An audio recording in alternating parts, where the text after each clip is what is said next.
As I sit here in the Fairchild Tropical Botanic Garden and look out, I see all sorts of trees in the distance. Attached to every one of them is a history that fascinates me. The coconut grove hammocks stand out on the plains of sawgrass, merging into the mangrove swamps. Every tree brings up a memory of the place where I got the seed or of the person who gave it to me. It changes with each season and grows older, just as I do. Our gardens are a place in which to wonder, and wondering puts new forces to work, forces which will change the world. In 1936, Colonel Robert H. Montgomery founded Fairchild Tropical Botanic Garden.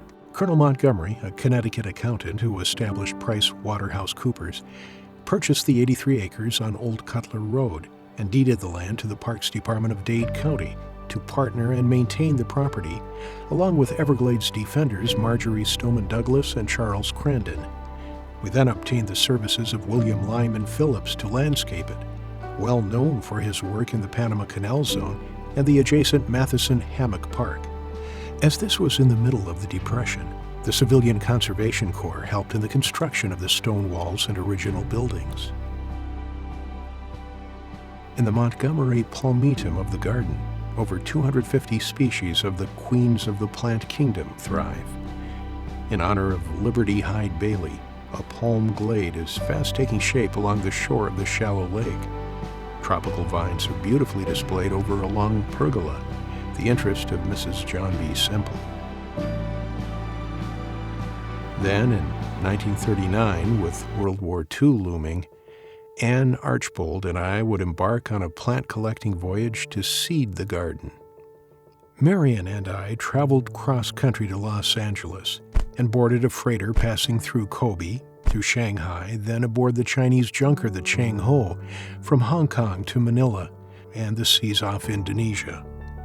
I want to make clear I am no seaman, but my fellow crew of sailors and plant collectors would go on to collect seeds from the Moluccas, their hanging fruits, oriental mangroves, a completely fascinating experience. Upon my return, the garden would go on to develop one of the world's most important collections of tropical plants. While I wouldn't live to see Fairchild today, I understand it flourished in the years to come. From the 1950s to the 1970s, the garden began its foray into research, establishing rare plant houses, laboratories, and an educational program to foster young students' interest in my beloved field of botany. On the morning of August 24, 1992, a fierce Category 5 hurricane, Andrew, hit the southern coast of Florida, its eye passing due south of the garden. Many palms I seeded were downed, and tropical flowers of all varieties lost. But from that devastation, we bloomed yet again. In 1994, a comprehensive master plan paved the way for growth, development, and renovation.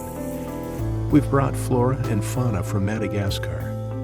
We've planted palms from every tropical destination. Our Mango Fest brings the exotic fruit from all corners of the earth to countless enthusiasts. And our Fairchild Challenge has taught thousands of students to appreciate nature. So, as I gaze out on the garden, there comes to me a cosmic feeling of happiness among the royal palms along the stony beach, the lure of paradise. Marion and I are like Adam and Eve at the entrance of the Garden of Eden. This is a paradise of plants. It is a world of beautiful imagination and peace. It is the culmination of a life of wonder well spent, exploring and planting the seeds of this, the Fairchild Tropical Botanic Garden.